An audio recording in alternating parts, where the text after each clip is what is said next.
Greetings, young Padawans. That sucked.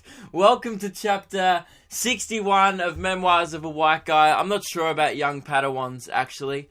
Not sure about that at all. I mean, you know what? Some guy did a few weeks ago message me. He said me this thing. It was like, hey man, you should think of a name for your fan base. Like, you know how Logan Paul has the Low Gang and Jake Paul calls them Jake Paulers and like Bieber and Beliebers and all the shit. And I was just reading it like, dude, look at all the people you're listing and all you're demonstrating is how I shouldn't do that. Ever. Like, absolutely, like, I don't get why, like, fans, even, okay, I get why the artist does it, because, like, it makes their fan base feel like they're a community and blah, blah, blah. I just don't get why their fan base takes it on board, like, they need some kind of identity. Like, I don't get, like, oh my god, I'm a Belieber. Like, why do you need to be a Belieber if you're a Justin Bieber fan? Like, you know what I mean? Like, how come you need that as your identity? Can't you just be like, I don't know, like Stacey from the Gold Coast, who is a passive fan of Justin Bieber's songs? Like, why do people need to go the extra mile and obsess? I just don't get those whole, how people, the only one I respect, and the only one I will ever respect, because I'm one myself, is Reese Maston calls his fans Lil Rock Stars. L-I-L, like Lil Wayne, but it's Lil Rock Stars, and I'm definitely a Lil Rock Star. So, that's the only one, that's the only, like, identity I'd ever want to have. But that one's an exception to the rule, because, you know, I think we should all be Lil Rock Stars. But, you know, I just, yeah, to answer your question, man, I didn't obviously answer this on the podcast, but now I am. No, I'm absolutely not going to give my fan base a name. Even if I did, I don't know what I would call, what do you guys, you know what? Now I probably will, because now we'll have some shit ironic nickname. I don't know, like, maybe, like, what I could start Padawans, maybe, like, Whitelings, instead of, like, it's too much like White Walkers. You know what, maybe it could be White Walkers, or, like, I don't know, Meme Lords, who knows, like, it depends. I think it's up to the fan base to come up with the name. I don't think Justin Bieber was just sitting around in the hotel room with his manager Scooter Braun, just throwing out stuff like, I mean, I like people who believe, but what about if they believe? I don't think, like, they were just tossing down ideas, like, next to a whiteboard. I think, like, the media / fans came up with that nickname. You know what? Logan Paul definitely came up with his. Like, he was, like, sitting down and was like, I want it to be a gang and my name's Logan. And then he went, bro, are you good, bro? Are you good? Oh, it's my big day. That's my boy. That's what he did. If you don't watch, I actually watch Logan Paul vlogs sometimes, so that is why I know his references. They're actually not that shit. I don't know, like, I did a review on him and Jake. Jake's vlogs suck. I don't get around them at all. Logan's, I don't know, I don't get around, like, some of them, but, like, they're not great, but they're just, like, they're mildly engaging, like, throughout. He does some cool stuff sometimes, like, I don't know, like, I was watching one, like, recently where I was in Dubai, and, like, he went skydiving, and I was like, hey, this is pretty cool. Like, we're watching a guy live a pretty cool life. But you know what? Anyone who wastes their time, like, watching that shit every day, it's like, the thing I think, okay, sorry, I'm going to go on a rant here, but the thing I find hypocritical, if you don't know who Logan Paul is, by the way, he's a huge YouTuber. He's like probably like 13 mil now subscribers, and he does daily vlogs. He was like the dabbing guy on Vine. He's one of the Vine guys who's now does YouTube. Anyway, the thing that gets me about, like, his whole image and his whole message that he surrounds his videos by, he's always like, be a maverick. He's like, be unique. If you put your mind to it, you can achieve anything. And anyone who's watching this video, you guys are going to achieve great things. You're going to be the best. And it's like, no, not at all. Anyone who's watching this video is completely wasting their time. Like, anyone who's actually going to be successful is not watching your videos every day.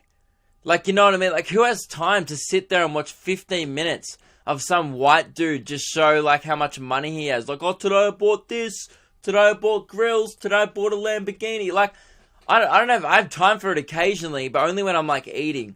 Like, that's, like, the only time I really watch YouTube anymore is when it's like I could watch TV, but that sucks because it's TV. So I'll just watch YouTube and I'll, just watch some trash for like 10 minutes. And man, and all I get out of watching his videos is just like anyone who watches his videos and gets inspired. Like if you need a white dude telling you how to live your life and how to be successful, you suck, because the chances are if you're watching Logan Paul videos, you're probably white anyway. So, I don't know, like I just got something in my mouth. Oh, I think a fly just flew into my mouth. Oh no, it was a bit of my kebab I just ate. Oh man, I'm such a pussy. I was like, it's a fly. And then I put my finger in my mouth. Just a bit of lamb kebab. And I should probably eat it again now. Delicious. Sorry for that mini freak out. Anyway, what was I going to talk about today? I wasn't going to talk about... I ended up talking about that for way too long. But yeah, if you guys had to have a name, you know what? Let's start a poll in the group this week on Facebook. If you're not part of the Facebook group, give it a join. There's plenty of memes in there. Actually, not many as of late. You guys have stopped memeing, mainly because I've stopped memeing as hard. But, if there's still some banger memes posted in there. We'll do a poll during the week. If you guys have any suggestions of what the Luke Kidgell fan base should be called. So, what was I going to talk about this week? What was I going to tell you all, my little whitelings? Maybe it's little whitelings, like little rock stars. I don't know. Anyway, what's been going on this week with me? I went in a helicopter. I've been in a helicopter once before, over Kings Canyon.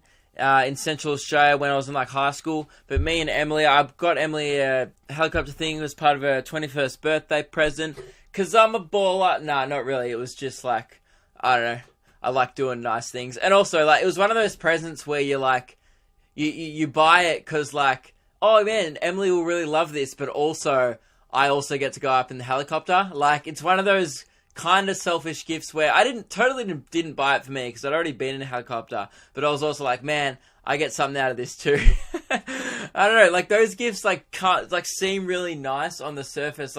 You tell your friends oh, bought my girlfriend a helicopter trip, and they're like, oh my god, and all her friends are like, oh my god, your boyfriend's so sweet. It's yeah, but I still get to go in the helicopter. It's not I just bought her a voucher and was have fun. I was I'm definitely coming with you. It's for two, and the second person is for me, because I paid for it, so I get half the experience at least.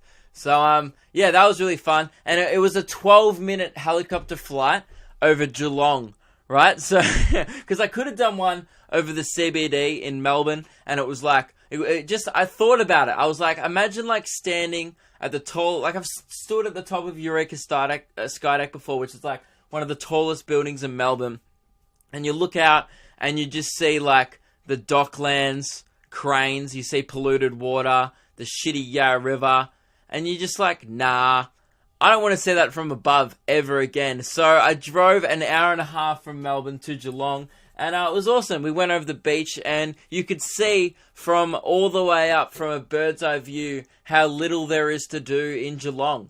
But the helicopter pilot was giving us a tour of Geelong kind of thing, as we were flying around, and he's that's the oil factory or rig or whatever. He's there's the airport, and that's where the Geelong Cats play, and there's the beach, and he just ran out of things really quickly. That he's pretty sure that's there's a school there. Not sure though.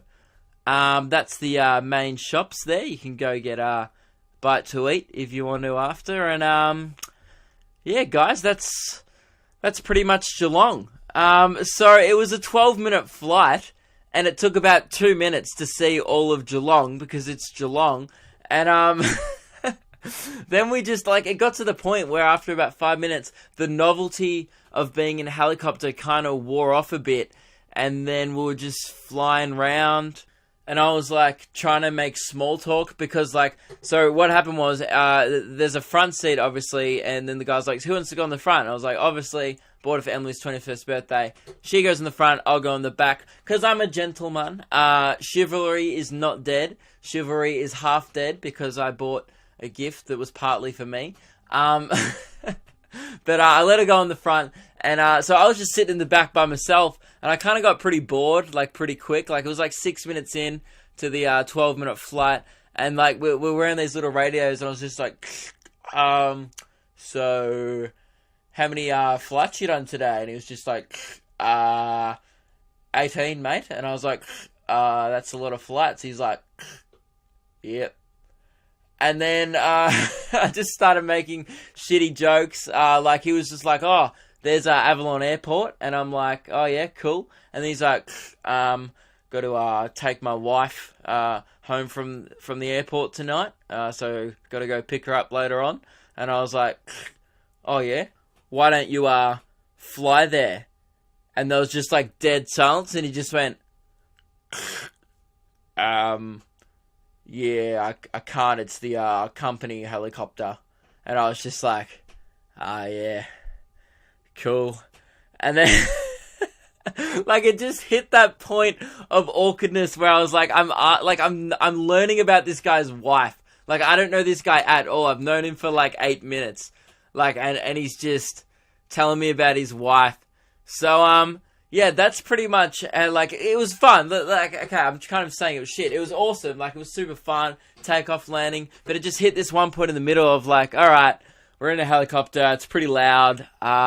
Still cool, but you know, I don't really care about this guy's wife or his life. So but yeah, it was good fun. What else happened this week?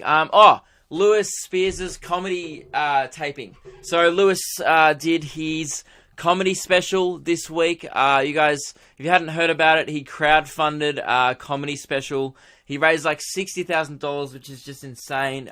Super cool. So he was filming it over 2 nights. So if you muck up the filming on the first night, or you muck up a joke or whatever, you got a second chance to get it right.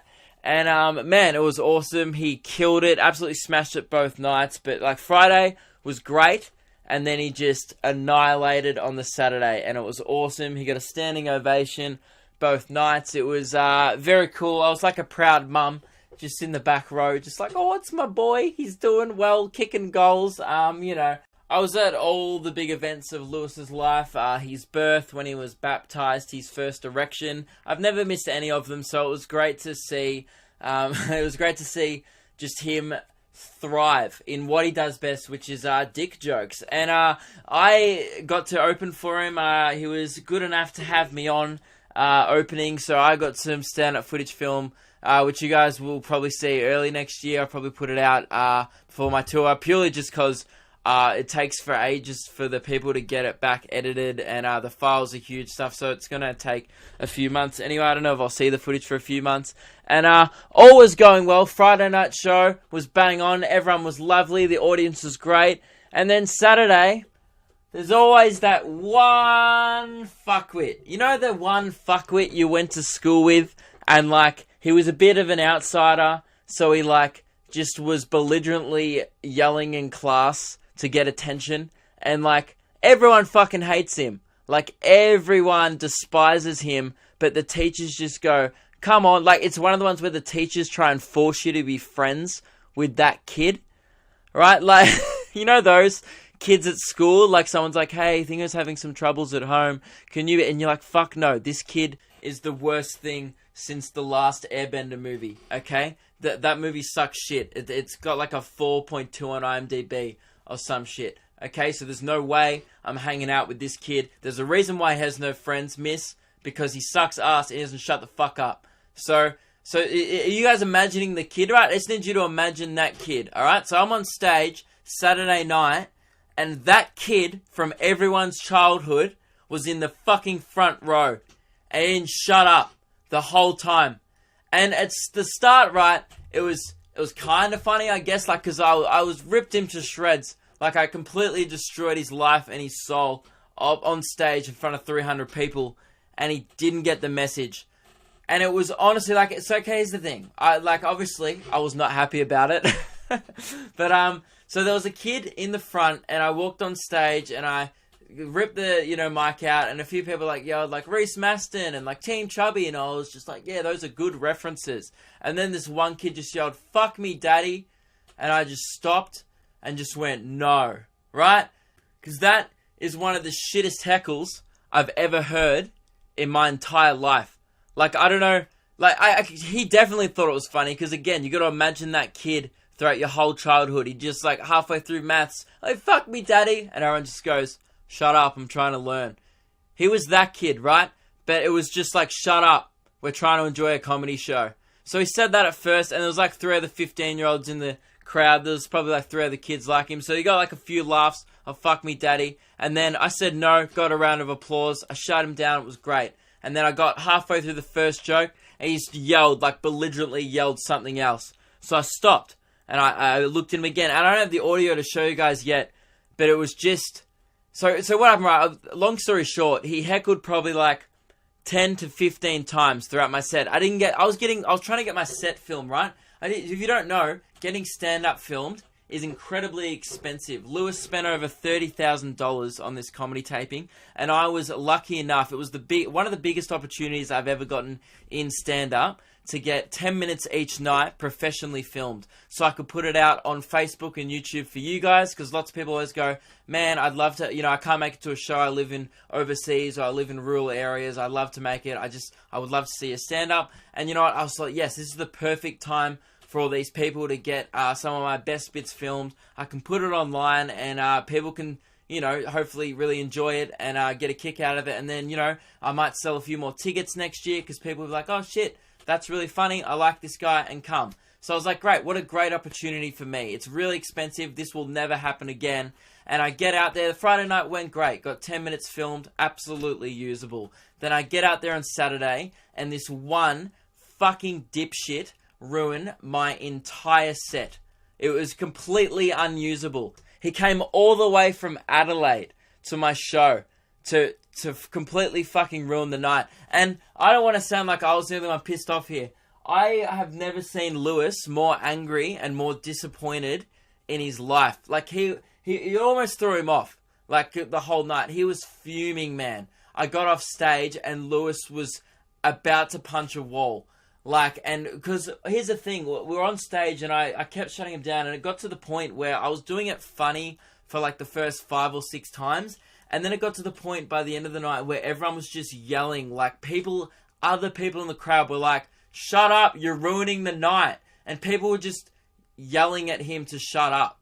Like, that point of, like, when the heckler it's not funny anymore, because it's like, dude, I've shut you down 6 times, I know it's fun and exciting to be a part of the show and have a connection with the comedian, but, like, there's a time where you're like, alright, stop. And he went so far, like, past that line. It was insane. And like, here's the thing. I was gonna kick him out, and, like, I was gonna kick him out, but I didn't know where security was in the venue. And I definitely could have, but I didn't want to ruin the night from the start. Like, because it wasn't my night. It was about Lewis's comedy special. So I don't want to ruin the vibe of the room by getting some dude walked out by security. In hindsight, we both agreed that we should have. But, I don't know, I didn't make the right call at the time, and I let him sit there, and, yeah, it sucked. And you know what, the thought actually went through my head, like, he was like a 16-year-old kid, and I've never wanted to punch a minor before, but the thought went through my head, and I was like, oh, man, like, even Doug, the MC, was like, I want to fucking strangle him, and and then, like, I thought about the headline. I just thought of the headline, like, comedian Luke Kidgell punches audience member in the face, and I was like, I just don't need that right now. Like, I don't need that in my career. Like, for example, like, if he had been, like, hit by a truck on the way home, not killed, just hit by a truck, and experienced that, I wouldn't have celebrated it, but I would have, like, slept well. Like, you know what I mean? Like, it was honestly, okay, all jokes aside, it was one of the most disrespectful and most selfish things I've ever seen from an audience member. Like, I've been doing stand-up for a couple of years now. Had some pretty bad hecklers before, but nothing to that level of disrespect. And now, unfortunately, everything from that night is completely unusable. So, yeah. I'm not even going to say the guy's name because I don't even want to give him the satisfaction. Thanks, dickhead. You ruined that. It was very expensive, and you ruined it for everyone, not just the people in the room. You ruined it for the people online who would have enjoyed those clips. So I just wanted to say thank you very much to that guy. Hope you are proud of your achievements. But yeah, other than that, it was absolutely a phenomenal weekend. Actually, before I move on, what cracked me up was, and what got me was the dude, like, definitely realized it was being rude, because, like, the MC told him to shut up. He'd been threatened to kick out. We had a security guard at the top waiting to see if he yelled again. He was going to get kicked out if he yelled one more time during Lewis's show.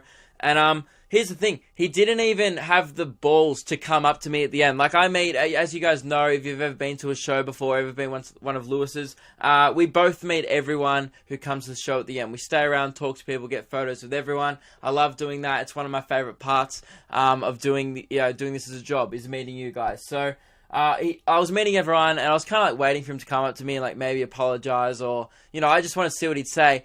And I saw the dude, and he didn't even have the fucking balls to come up to me. Like, I was just like, what? Like, it was the biggest soft cock move I've ever seen. Like, and then he said to Lewis on the way out, "Oh, I don't regret heckling," and we both almost exploded. What a cocksucker. So if you're listening, man, I hope to never see you at one of my shows. Honestly, if you come, I'll be really disappointed. Because I know what he looks like now, and I know his name, and I really hope he never comes. So, that was really disappointing, and it sucks that, I just wanted to talk about it, because, I think it's great when people get involved, man. I love participation during shows. Some people get up really funny shit, like on my tour this year, I had a few awesome hecklers. Like, there was these ladies in Sydney who were like these drunk 30-year-old women, and they were great. I had some great ones at Melbourne, and it's not like heckling. I think heckling's different to participation. Like, participation might be like yelling something out that's mildly funny and I can bounce off it and stuff.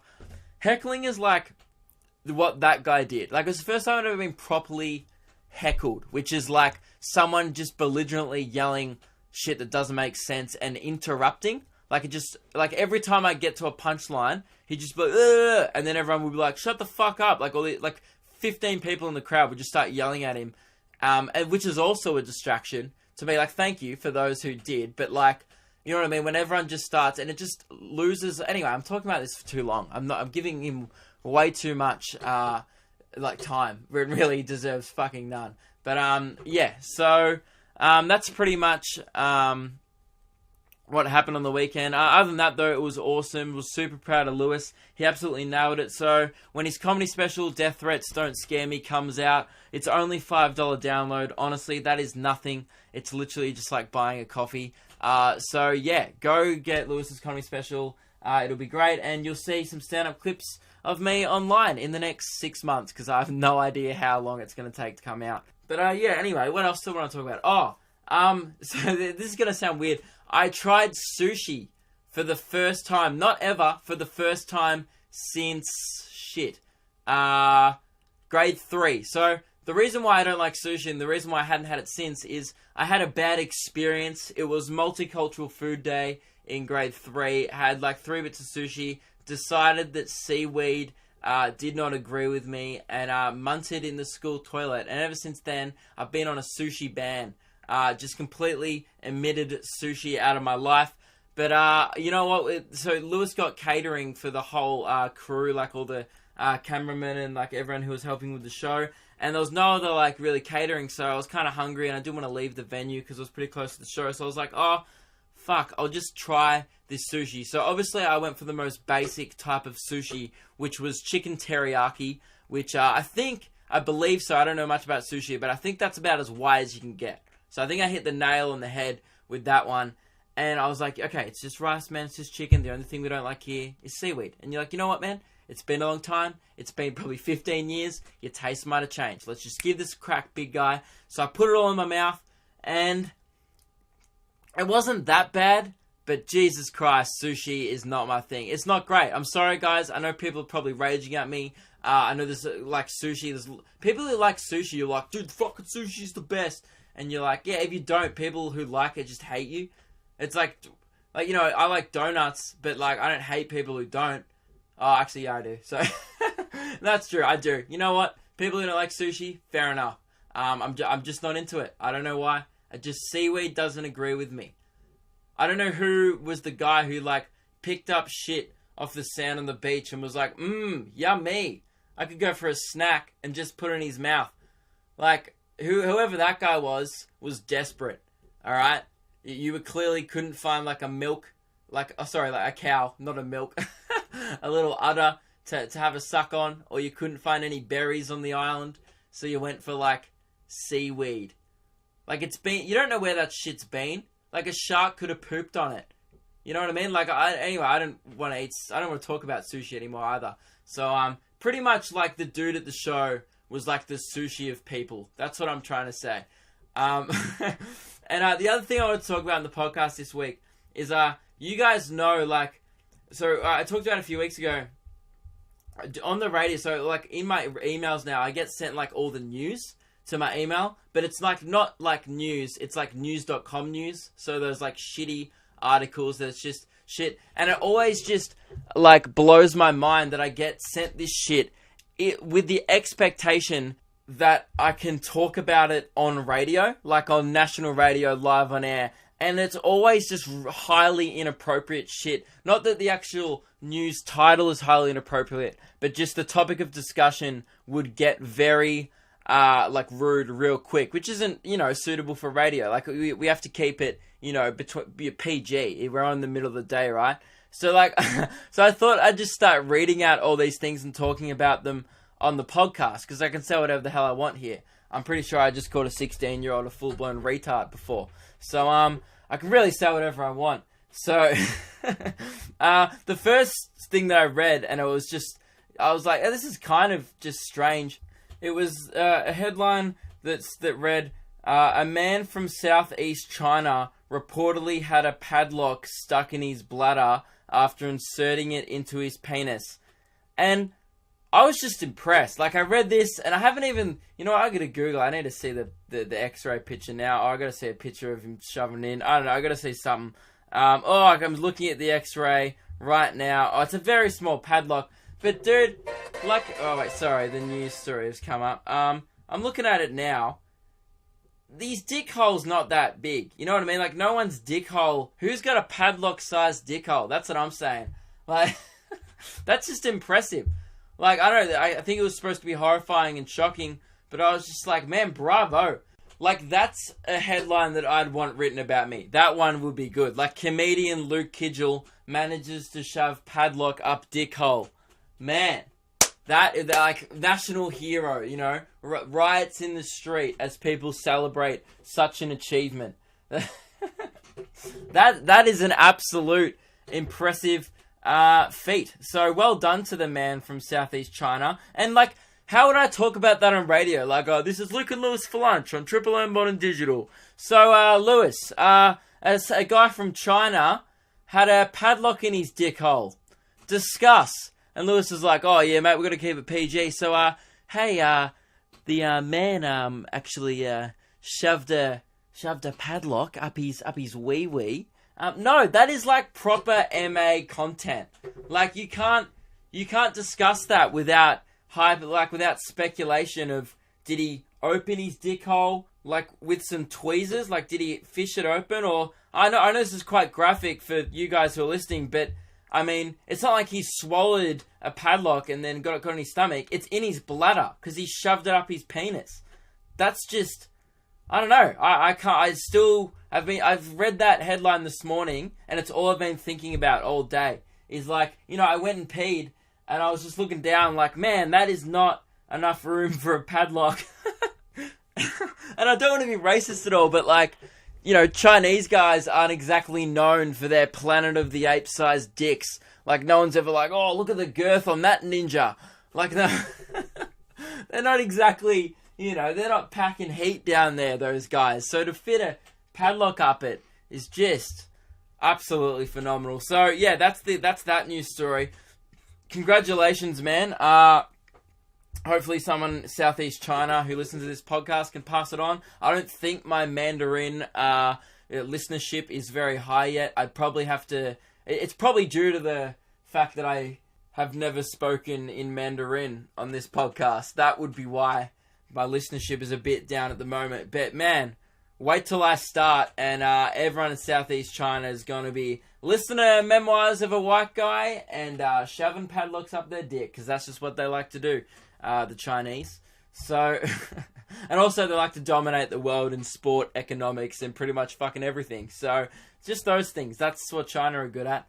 Pretty much everything. You know what? Of course they're good at that. They invest that much money into sport these days. I bet, you know, they've got like a great gymnastics program, a great diving program. Even they get like medalists in the athletics now, which is just genetically almost impossible considering they're versing like 6'8" Jamaican dudes, which is just so impressive. So of course they've got a program for dickhole stretching. Like I'm pretending like I know so much about Chinese culture when I'm just basing all this off like one film, which is Kung Fu Panda. So I'm not the most culturally diverse person to be speaking of a foreign country like China. Never been there. Only seen a couple of animated films, which was set in ancient China. But you know, I get the gist. Although I think the dickhole stretching scene with Po and Master Shifu got deleted from the final cut of the film, which was disappointing as a fan, to be honest. Because Tigress could have got in there and, you know, tried to shove two up there. Because, like, you know, he's the Dragon Warrior. If he can't take two padlocks and some other bloke from Southeast China is taking one, it's like, how do you even call yourself a Dragon Warrior? Oh, man. This podcast just goes to, like, weird areas. Alright, and the second headline, and this is like the final one I'll read. This is the final messed up one that I read this morning. And again, this is all from the same day. And this is another thing that they could have been like, talk about this on radio today, but we didn't. So this one says, 3-time porn star of the year, Madison Messina, has said the worst sex she has ever had is on a porn set. No shit. No one's like, oh man. That's like me saying, man, the most fun I've ever had is at work. Like, yeah, I love my job. The radio station. Actually, you know what? This is some of the most fun I've ever had. That's because I'm not a porn star. But like, like no one loves their job that much. Where it's like, you know, you can't love getting filmed fucking a stranger to the point where you're like, this is the best sex I've ever had. Like, people don't understand. Like, porn stars still have relationships that are both emotional and sexual outside of work. Like, I think you forget that when you're, like, busting a nut over him. You're like, this chick has a boyfriend who cares about her, and he's just, I don't know, clearly got low standards and no respect for himself. But, you know what? Good on him, because they're happy. You know, you never think about that when you're, like, halfway there. But, yeah, like, I like that they released that news story. Like, oh, she said it was the worst. You know, the worst sex she's ever had was in a porno. Like, it's news. Like, that, like, someone was reading that and going, oh my god, really? I thought the girls would love getting pounded from behind in front of 4 cameramen filming with one arm. Like, no. Of course the best sex she's probably ever had is probably in a bed with some dude she loves. Like, what? Or, like, you know what I mean? Like, or in a nightclub alley. Like, you know, something a bit classier than porn. Nah, no disrespect if you want to do porn, girls. It's, you know, I don't know. I just don't want to be mean to anyone. I mean, like, a little bit of disrespect. Not from me, from your parents. I don't care. I mean, good on you. You're keeping the industry moving. It's a high-paying job, paying the bills. I get it. You know, I don't get it. Like, I don't do it. But I understand that how money works and how jobs work. So, if that's what you want to pursue, then, yeah, start taking it. But you know, you just don't expect it to be, you know, because Madison Messina said, don't expect it to be the best sex you ever had. Like, no one signs the porn contract and is like, yep, this is going to improve the quality of my sex life forever. It's like, no, it'll improve the quantity, very much so. Well, it depends how, I mean, you know what, if you get fucked more than a porn star, then, you know what, I was going to say respect, but God help you, because that's, you know, that's full on. Like, how do you not, like, walk around limping all day? Girl or guy.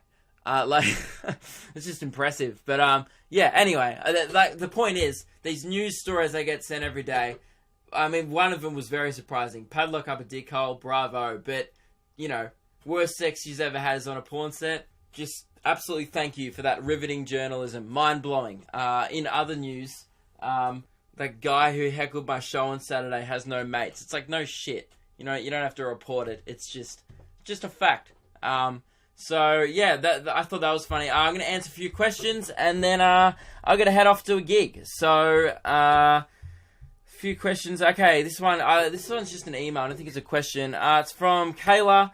She said, "Hey Luke, my friend Kieran showed me your podcast today, and it literally gave me the will to live again." Oh my god, you are so white, Kayla. Thank you so much. I'm not depressed. I'm just a sleep-deprived student currently taking exams. So thanks for being fucking hilarious and giving my sleep-deprived, V-fueled body something to look forward to. Man, you are white. Anyone who's smashing V's during exams is white. That's it. So thank you very much, Kayla. I'm glad you enjoyed the podcast. And thank you to your friend Kieran. It'd be awesome if you guys went out and showed a friend the podcast. That's how it keeps growing. That's how all...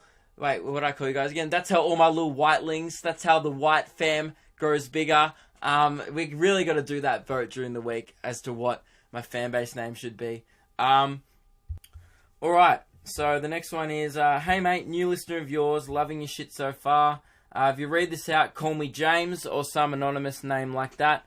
Not sure if any of my friends listen to your podcast." Alright, James, or I can choose it. You know what, I'm going to call you some anonymous name like that. So this email is from a guy called some anonymous name like that.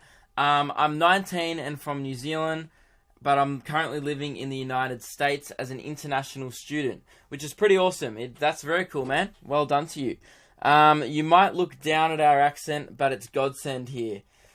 Really? A New Zealand accent gets you laid overseas? Like, wouldn't they just think, what's up with this fucking weird Australian? Like, you just like, "Oh, I'm gonna get some fish and chips." And you're like, "Is that how everyone speaks?" Then you're like, "I'm not from Australia, I'm from New Zealand." Like, do they even know it's a country? They're pretty stupid. He said, so some anonymous name like that said, "I moved here in August after years of trying to get into a university here. That's not the problem. That doesn't sound like a problem because you got in. I definitely feel like I'm in the right place, surrounded by the right people, so I made the right decision to come here. The problem is, however, I feel like I've lost a lot of contact with my friends back home, which is a problem." Yes, as you just said. "Because while I've met heaps of people here, I really appreciated the support of those back home, and I don't want to be forgotten about after just a few months. I don't know if you have experienced anything like this before, but if you've got any advice, I'd really appreciate it. I'm coming back for a few weeks over Christmas and New Year's, and it would be awesome to be able to pick up like I hadn't been gone at all. Cheers, mate." He also said, before I answer the question, he said, "P.S. The P part of LNP is pronounced Pyroa. Not that it pisses me off, it's just funny how much effort you've put into pronouncing it right. I may as well help you out." Thank you, man. Yeah, so what, you're worried about being forgotten about. So you've left to the USA, and you're going to come back to New Zealand, and you're worried your friends won't give a shit about you. Man, I'm pretty sure if you have a strong group of friends already, they definitely won't. I've had mates go overseas for 6 months at a time, and they come back, and it's like a day hasn't passed. You know what I mean? If you're really close with someone, I cannot see someone for... I got mates from primary school I don't see that much, and then as soon as we see each other, it's just like we picked up from where we last left off. My advice would be, chuck them a message on Facebook, man. Like, just be like, "Hey, how are you? It's been a while. What's been going on?" They'll be obviously really interested to hear how you're going in America. If I have like a good mate overseas, I always message them and stuff, like see how their trip's going. And vice versa. Like when I'm on tour for like a week, I've got mates who message me like, "Oh, how's it going?" Like, just, I don't know, now with the internet, I think it's so easy to not be forgotten about, in a sense. And I think you're a bit paranoid that no one's gonna forget about you, man. Like, you've obviously built good friends in New Zealand because you've lived there your whole life. So, I'm assuming you have. It sounds like you have, because you don't want to lose them. So, my advice will be just chuck them a message, man. Keep in contact over the internet. You definitely won't be forgotten. And when you come back, try and organise a catch-up. Like, either have people over to your house when you come back, or go out with your mates, or try and organise a thing where it's like some big catch-up, and, I'm sure you'll, to pick up from exactly where you left off. So, I guarantee that will happen, man. I don't think, I think you're obviously a bit worried about it. The people at home definitely don't forget about you when you go overseas. At least that's in my experience, that's the case. I don't know anyone who I know who's gone overseas for 6 months or a year or whatever and come back and everyone's like, who are you? I mean, that would happen if I went overseas, just because I have such a boring head. It's pretty forgettable anyway. Like, some people don't see me for like 10 minutes and they're like, oh man, your head still bores the shit out of me, and they just yawn and leave again and forget about my face. But if you don't have a forgettable head like me, you should be fine. So that is my advice, some anonymous name like that. Hope you can take that on board. And good luck with everything in the US. This one says, the next one is, please make up some dumb names for my question if you could. Okay. So this one is from Wilbur Tinklebum. That's what we're going with. Alright, so, g'day mate, got a question for the potty that is as basic white male as you and your content. Already love it. Thank you, Wilbur Tinklebum. So I asked out this girl a few days ago in person and got a yes. She was working at the time when I asked, so we decided we would message later. Just to make it clear, she isn't some random girl who I've met once. We've known each other for probably a year. We've been at a few parties in the last couple of months and had hung out together for a bit of those. Nothing happened, but there was a good sort of connection there, I suppose. Oh man, this guy's like The Bachelor. Like, cuts to an interview, he's like, I just felt a real connection with Stephanie, I certainly think there's more to pursue there, so Stephanie will be receiving a rose tonight. So I'm glad, man. That's good you felt a connection. Just take her out on a single date, get her to home visits, and honestly, you should have this one in the bag. So, he said, anyway, so she's a year younger than me, so she's doing VCE, and I'm just through first year uni. So at the moment, she's obviously studying. Because of this and me working and also both doing other stuff, we never really seem to be online at the same time. Making conversations attempted, really staggered, and just a little bit shitty. Okay, so you can't talk to each other. I'm not getting a disinterested vibe because all the responses she sent me have been fairly engaged and not those 1 or 2 word blockers. You're really over-examining. People always do this. People, I feel like these days, really over-examine, like, text message etiquette. Like, people are like, oh my god, do you say hey with, like, 1 Y, 2 Ys, 3 Ys is too keen. 3 Ys means you want to suck their dick. But, like, 2 Ys is like, hey, it's flirty, but 1 Y is, like, too mean. So do 2. And make sure you wait 15 minutes to respond. You don't have to act too keen. And also, don't send too many emojis or freak her out, but don't leave her emoji less because you'll think you're not keen. So just, I hate all the rules. Can't you just have a conversation with someone and find them interesting? And I don't know, I just hate all that shit. It's like, oh, you gotta, like, man, me and Emily never used to do that shit. It was like, you gotta wait, you're gonna look too keen. I was like, fuck it, I like this girl, I'm gonna reply straight away. And she did too, you know what I mean? Like, if you can, obviously, not always you can reply. I do other shit with my life. So it was like, oh, she's like, I'm at work. I was like, cool, yeah, just message me later. And when she finished, she sent me a message. It's like, great. You know what I mean? It's not a hard thing. And that was right at the start when we were getting to know each other. It's just, you can't expect people to reply all the time. Anyway, so he said, I'm already a bit shit at chatting up, though, through text, and I'm much more comfortable in person. That's like me, man. But if I'm just nervous that if the staggered conversations keep going, it would just make her disinterested and nothing will come from it. Alright, so you're worried she's going to lose interest from messaging. What would you say is the best move going forward? I don't really want to stop sending messages before exams finish because I don't want to look like I'm distancing, but at the same time, I don't want to go through a shitty staggered conversation if it can be avoided. Was out of town for your Melbourne shows, but looking forward to seeing you at Lewis's special. Keep up the great work, mate. Cheers. Hope you enjoyed it, man. I hope you enjoyed it, Wilbur Tinklebum. My advice, Wilbur, would be, if you say you feel more comfortable in person, maybe try and organise a time, perhaps after one of her exams when she's less stressed, or, I think exams might even be finished now, so hopefully now she's finished and you've caught up with her in person.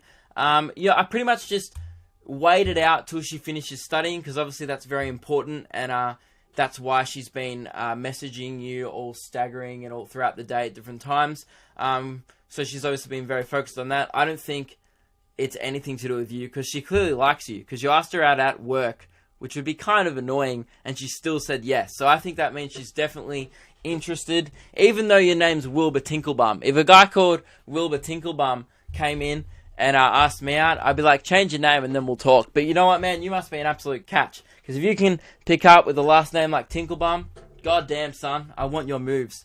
So yeah, I would say play to your strengths. You said that chatting online isn't your forte and you feel more comfortable in person, so try and organise a catch-up. Try and do some staggered messages, organising a catch-up with her, and bam, I think you should be in, man, after that. And I don't think staggered messages, if it's like a time where someone's studying, someone's working, just, you know, you're both busy and stuff, that doesn't mean anything about how you feel about each other. I think, you know, after she finishes exam, if it still stays a bit staggered, then maybe she's a bit disinterested. But, yeah, I think it's just because she's studying, man. So don't get too butthurt about that one. And, yeah, organise the thing in person. That would be my advice, Wilbur. Good luck. Let me know if you get laid, son.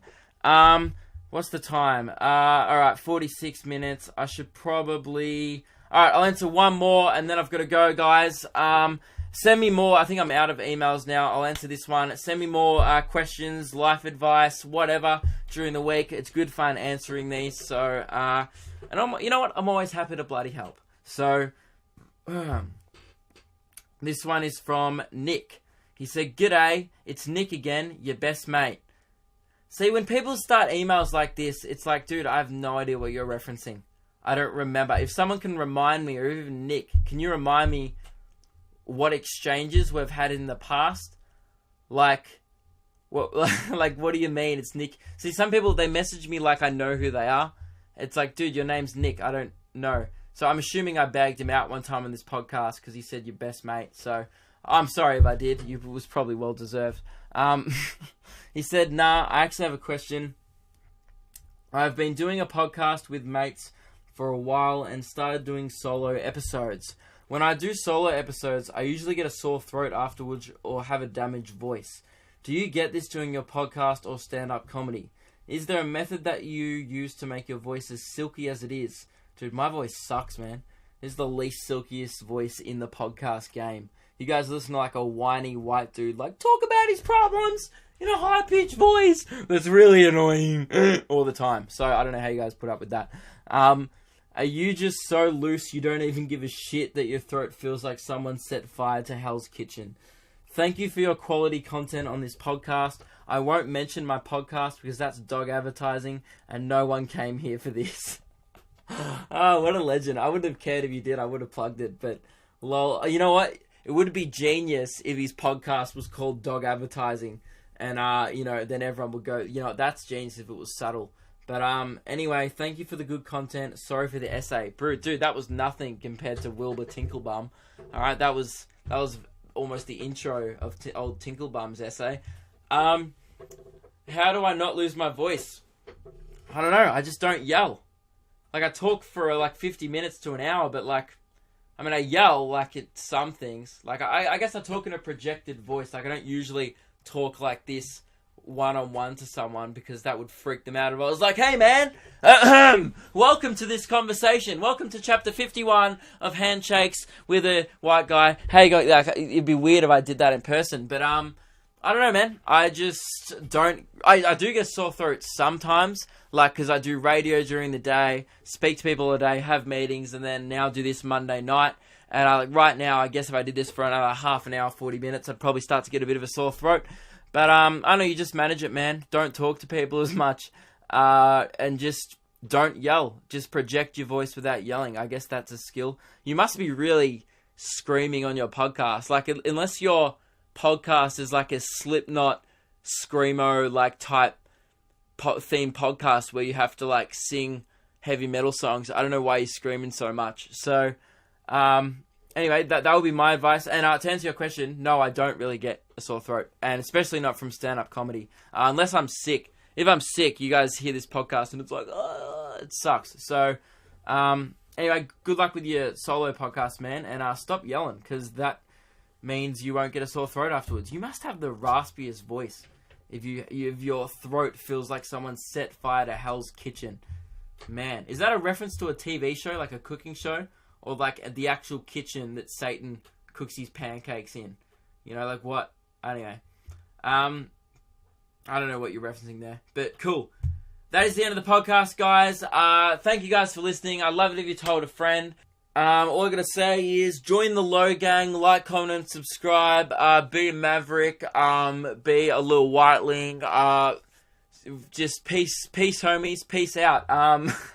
Honestly, I'd never know how to end this shit. So, yeah. Adios.